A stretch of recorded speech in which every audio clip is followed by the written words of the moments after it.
অথচ যা আমরা হাতে আগুনটা নির্বাপন করি, এইরকম যদি হয়, এখান থেকে যদি কখনো পাইপটা খুলে যায়, তাহলে আমরা হাতের একটা আঙ্গুল দ্বারাই আগুনটা নির্বাপন করতে পারবো। হ্যাঁ, এখন আপনাদের মধ্যে থেকে আসেন,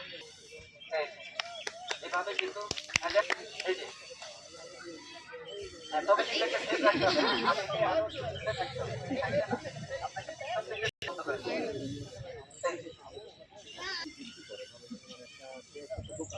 আবার এভাবে কিন্তু আমরা আগুনটা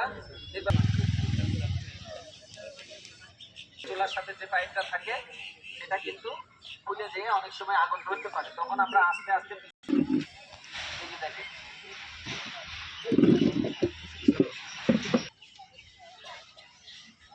এখন আমরা সহজ পদ্ধতি যেগুলো সেগুলো দেখলাম, কারণ আমরা যদি আগুন লেগে যায় কখনো যদি আমি দেখি এই যে দেখেন, এই যে অন্যান্য কাজও করতে পারবো, তার পাশাপাশি অগ্নি নির্বাপনের কাজও আমরা ব্যবহার করতে পারবো।